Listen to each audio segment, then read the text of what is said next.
నుంచి ఒక పివి నరసింహారావు గారు, ఒక నీలం సంజీవరెడ్డి గారితో సమానంగా జైపాల్ రెడ్డి గారు రాణించి సమాజంలో గౌరవం తీసుకొచ్చిండంటే ఈరోజు దివ్యాంగులు అందరూ కూడా జైపాల్ రెడ్డి గారి యొక్క సక్సెస్ను స్ఫూర్తిగా తీసుకోవాల్సిన అవసరం ఉన్నది. అదేవిధంగా ట్రాన్స్జెండర్స్ వీళ్ళ పట్ల కూడా సమాజము కొంత వివక్ష చూపించడము, కుటుంబ సభ్యుల యొక్క నిర్లక్ష్యానికి లోనైన వాళ్ళను కూడా ఈరోజు ట్రాన్స్జెండర్స్ని కూడా రాష్ట్ర ప్రభుత్వ ఉద్యోగ అవకాశాలు కల్పించడమే కాకుండా రాష్ట్ర ప్రభుత్వం అందించిన డబుల్ బెడ్రూమ్ ఇండ్లు కానీ ఇందిరమ్మ ఇండ్లు కానీ నిన్ననే రామగుండం నియోజకవర్గంలో అక్కడి శాసనసభ్యులు రాజ్ ఠాకూర్ గారు ఇళ్ల పట్టాలు కూడా ఈరోజు ట్రాన్స్జెండర్లకు అందించడం జరిగింది. వివిధ శాఖల్లో వాళ్లకు ఉద్యోగ ఉపాధి అవకాశాలు కల్పించి ఈరోజు వాళ్ళ అభ్యున్నతి కోసం కూడా నిన్నటి వరకు సమాజంలో వాళ్ళ పట్ల చూపించిన వివక్షను ఈరోజు హైదరాబాద్ పోలీస్ కమిషనరేట్ పరిధిలో కానీ మున్సిపల్ కమిషనరేట్ పరిధిలో కానీ వివిధ శాఖల్లో ఈరోజు ఉద్యోగ ఉపాధి అవకాశాలు వాళ్ళకు కల్పిస్తున్నాం. ఈ వేదిక మీద నుంచి నా సహచార మంత్రివర్గ సభ్యులకు నా విజ్ఞప్తి, రాబోయే మున్సిపల్ ఎన్నికల్లో ఎక్కడైతే కార్పొరేషన్స్ ఉన్నాయో ఆ కార్పొరేషన్లో కోఆప్షన్ కార్పొరేటర్స్గా మనము నామినేట్ చేసే అవకాశం ఉంది. అందులో ప్రతి కార్పొరేషన్లో ఒక ట్రాన్స్జెండర్కి కార్పొరేటర్గా నామినేట్ చేస్తే వాళ్ళ ప్రాతినిధ్యం కూడా చట్టసభలలో అవకాశం ఉంటుంది. భవిష్యత్తులో వాళ్ళ సమస్యల గురించి మనం మాట్లాడడం కాదు, వాళ్ళ సమస్యల గురించి వాళ్ళే మాట్లాడే ఒక హక్కు వాళ్ళకు వస్తుంది. తప్పకుండా రేపటి మున్సిపల్ కార్పొరేషన్ ఎన్నికల్లో ఎక్కడికక్కడ కార్పొరేషన్లో కనీసం ఒక్కరినన్నా ఈ థర్డ్ జెండర్ వాళ్ళను మనం కార్పొరేటర్లుగా నామినేట్ చేసి అక్కడికి పంపిస్తే ఈరోజు మైనారిటీ కోటాలో మైనారిటీస్ని మనం కోఆప్షన్ తీసుకుంటున్నాం. వివిధ జిల్లా పరిషత్తుల్లో వివిధ మున్సిపాలిటీలలో మైనారిటీలు ఎన్నిక అవ్వడానికి అవకాశం తక్కువ ఉంటుంది కాబట్టి కోఆప్షన్ మెంబర్స్ కింద మనం వీటిల్లో నామినేట్ చేస్తున్నాం. అదే విధానాలలో ట్రాన్స్జెండర్స్ను కూడా మనము కోఆప్షన్ మెంబర్స్గా ఈ కార్పొరేషన్లో పంపిస్తే వాళ్ళు వాళ్ళ సమస్యల మీద మాట్లాడుకోవడమే కాకుండా మాకు కూడా ఈ సమాజంలో మేము భాగస్వాములము, ఈ సమాజంలో ఆడవాళ్లతో మగవాళ్లతో సమానంగా మాకు అవకాశాలు ఉన్నాయి. ఈ ప్రభుత్వం మమ్మల్ని కూడా మానవత్వంతో చూస్తుంది, మమ్మల్ని మనుషులుగా గుర్తిస్తుంది, ఈ ప్రభుత్వం మాకు అండగా నిలబడ్డదని వాళ్ళు కూడా భావించే అవకాశం ఉంటుంది. కాబట్టి రేపటి మున్సిపల్ ఎన్నికలలో వాళ్ళని కోఆప్షన్ మెంబర్లుగా మున్సిపల్ కార్పొరేషన్లలో మనము కోఆప్ట్ చేసుకుంటే బాగుంటుంది. ఇది నా ఆలోచన. తప్పకుండా రేపు జరగబోయే మంత్రివర్గ సమావేశంలో దీనికి సంబంధించి ఒక నిర్ణయం తీసుకుంటే కూడా సముచితంగా ఉంటుంది అని నేను భావిస్తున్నా. అదేవిధంగా వృద్ధ తల్లిదండ్రులు వాళ్ళ రెక్కల కష్టం, వాళ్ళ రక్తాన్ని చెమటగా మార్చి తమ పిల్లల్ని తాము తిన్నా తినకపోయినా రూపాయి కూడబెట్టి వాళ్ళకు ఆస్తులు కానీ విద్యలు కానీ అన్నిటిని అందిస్తే వాళ్ళు వయసు మీద పడ్డప్పుడు కొంతమంది ఆ తల్లిదండ్రులను నిర్లక్ష్యం చేస్తున్నారు. అందుకే ఈరోజు డే కేంద్రాలుగా వయసు మీద పడిన వాళ్ళకు ఒక రిక్రియేషన్ ప్లేసు, అక్కడ అన్ని వసతులతో దేశంలోనే మొట్టమొదటిసారి వయసు మీద పడిన కుటుంబ సభ్యులకు ఈరోజు ప్రభుత్వమే కుటుంబంగా మారి వాళ్ళందరినీ ఒక దగ్గరికి తీసుకొచ్చి వాళ్ళందరినీ కూడా ప్రణామ్ పేరు మీద వాళ్ళందరినీ ఒక దగ్గరికి చేర్చి వాళ్ళకు అవసరమైన మానసిక ఉత్సాహాన్ని అందించడమే కాకుండా ఈ సమాజం కోసము తమ కుటుంబ సభ్యుల కోసము సర్వం త్యాగం చేసిన తల్లిదండ్రులను ఆదుకోవాలని ఈరోజు ప్రణామ్ కార్యక్రమాన్ని కూడా మన ప్రభుత్వం తీసుకున్నది. మొన్న జరిగిన గ్రూప్ 1 గ్రూప్ 2 నియామక పత్రాలు అందించిన సందర్భంగా నేను ఒక మాట చెప్పిన, ఇక్కడ సెలెక్ట్ అయిన ప్రభుత్వ ఉద్యోగులు 90% పేద కుటుంబాల నుంచి గ్రామీణ ప్రాంతాల నుంచి వచ్చిన వాళ్ళే ఎక్కువ ఉన్నారు. మీకు ఈరోజు చదువు వచ్చి ఉద్యోగం వచ్చిన తర్వాత మీకు శ్రీమంతులైన తల్లిదండ్రులు పిల్లల్ని ఇస్తే పెళ్లి చేసుకొని అత్తగారే మాకు కావలసిన వాళ్ళు తల్లిదండ్రుల పట్ల నిర్లక్ష్యం వహించే అవకాశం ఉంది.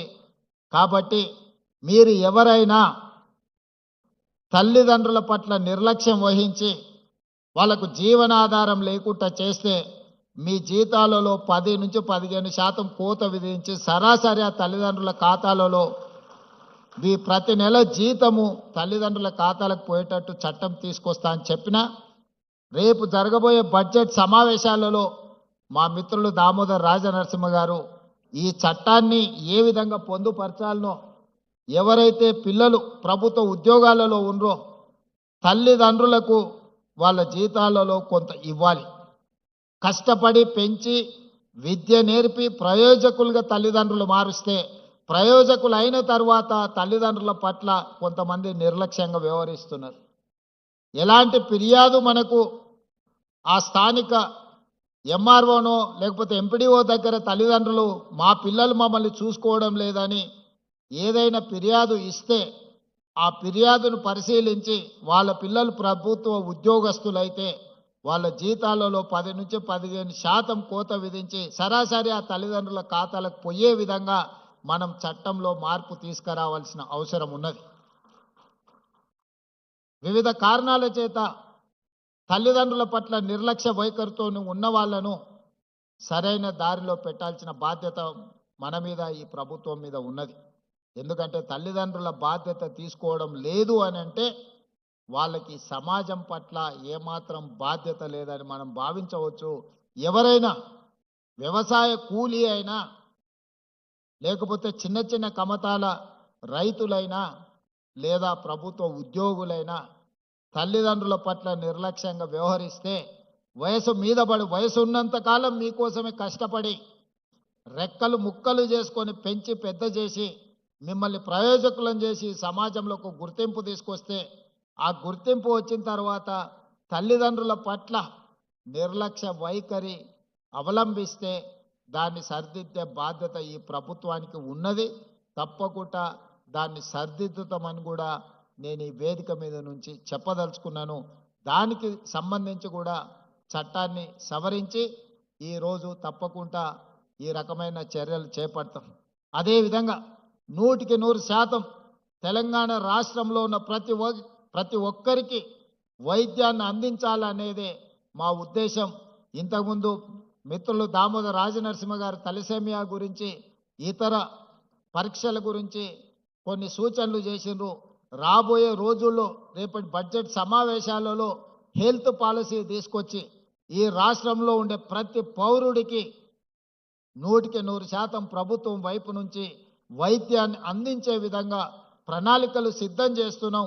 హాస్పిటల్కి వెళ్తే ఆస్తులు అన్నీ అమ్ముకునే పరిస్థితులు ఈరోజు మనం చూస్తున్నాం. అందుకే ప్రభుత్వం మీ అందరి పట్ల మానవీయ కోణంతో వ్యవహరించడమే కాకుండా మానవత్వంతో తీసుకునే నిర్ణయాలు మీ జీవితాలలో వెలుగును నింపబోతున్నాయి. తెలంగాణ రాష్ట్రం ఏ లక్ష్యం కోసం సాధించుకున్నామో తెలంగాణ సమాజం స్వేచ్ఛను కోరుకుంటుంది. తెలంగాణ సమాజం సామాజిక న్యాయం కోరుకుంటుంది. తెలంగాణ సమాజం సమానమైన అవకాశాలను కోరుకుంటుంది. సమానమైన అవకాశాలు కల్పించాలి అని మాదిగ ఉపకులాల వర్గీకరణను 40 సంవత్సరాల నుంచి పెండింగ్ ఉంటే దేశంలోనే మొట్టమొదటి రాష్ట్రంగా ఈరోజు ABCD వర్గీకరణ చేసి ఆయా శక్తులకు జాతులకు న్యాయం జరిగే విధంగా ఈరోజు మన ప్రభుత్వం నిర్ణయం తీసుకున్నది. తాత్కాలికంగా కొన్ని వర్గాలలో కొంత అసంతృప్తి ఉన్నా దీర్ఘకాలికంగా ఈ వర్గాలన్నీ కలిసి ఉండే అవకాశం ఉంటుంది. ఈరోజు వర్గీకరణ జరిగింది కాబట్టి కొంత కోపతాపాలు ఉన్న భవిష్యత్తులో ఒకరి మీద ఒకరికి అపోహలు తొలగిపోయి వాళ్ళందరూ కలిసి ఉండడానికి అవకాశం ఉంటుంది. అదేవిధంగా 100 సంవత్సరాల నుంచి జనగణన జరుగుతుంది కానీ కులగణన జరగలేదు. బ్రిటిష్ పరిపాలనలో కులగణన జరిగింది.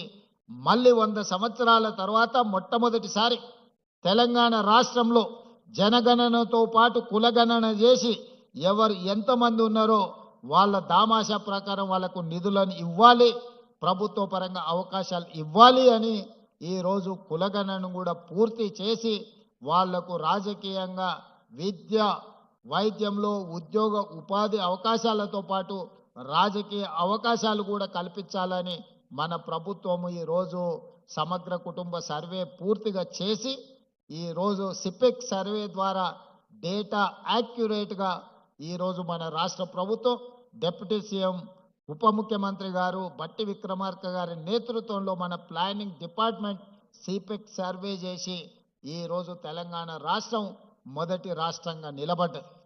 2026 సంవత్సరంలో కేంద్ర ప్రభుత్వం చేయబోయే జనగణన ఈరోజు తెలంగాణ రాష్ట్రం మోడల్నే కాపీ కొట్టి సేమ్ ఏ విధంగా అయితే పోయిన సంవత్సరం తెలంగాణ రాష్ట్రంలో జనగణన కులగణన చేసినామో ఈరోజు కేంద్ర ప్రభుత్వం యాజ్ ఇట్ ఈస్ తెలంగాణ రాష్ట్రం ఏ ప్రక్రియను అవలంబించిందో ఈరోజు కేంద్ర ప్రభుత్వం తొందరలోనే జనగణనలో కులగణనను కూడా చేర్చి ఆ ప్రక్రియ ప్రారంభించబోతుంది.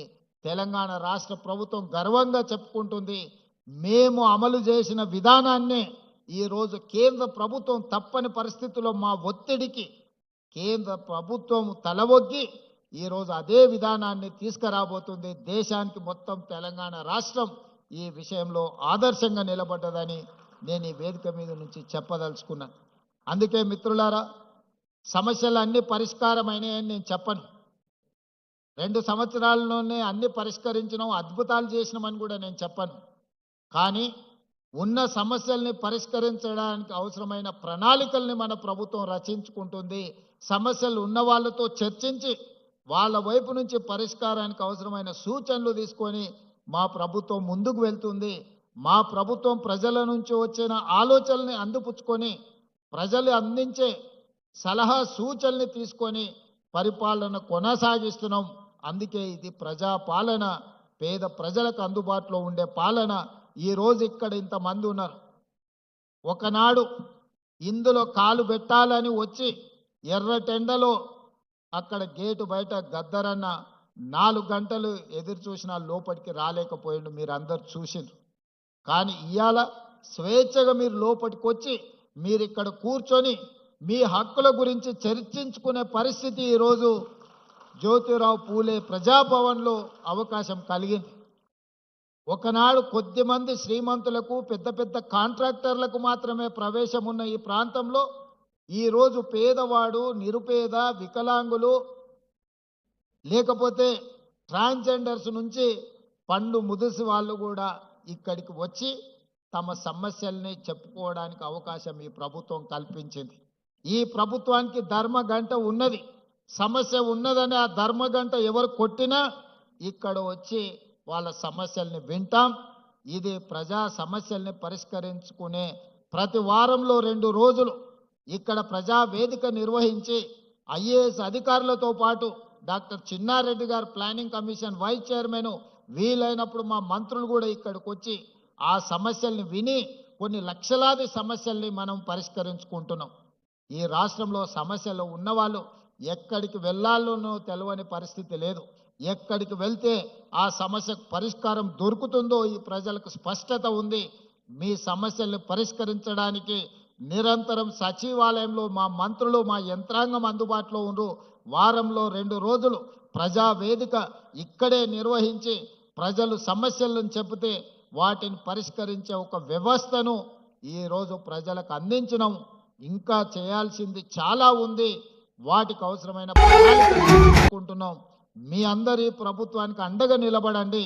తెలంగాణ రాష్ట్రాన్ని దేశంలోని అభివృద్ధి చెందిన రాష్ట్రంగా, ఆర్థికంగా బలోపేతమైన రాష్ట్రంగా, పేద ప్రజలకు అండగా నిలబడే మొదటి రాష్ట్రంగా తెలంగాణ రాష్ట్రాన్ని తీర్చిదిద్దుకుందామని మీ అందరికీ తెలియజేస్తూ ఈ కార్యక్రమంలో పాల్గొన్న లబ్ధిదారులకు, అదేవిధంగా వివిధ జిల్లాలలో ఆన్లైన్లో పార్టిసిపేట్ చేసిన అధికారులకు, మా దివ్యాంగ సోదరులకు అందరికీ కూడా మనస్ఫూర్తిగా శుభాకాంక్షలు తెలియజేస్తూ మీ అందరి దగ్గర సెలవు తీసుకుంటున్నా.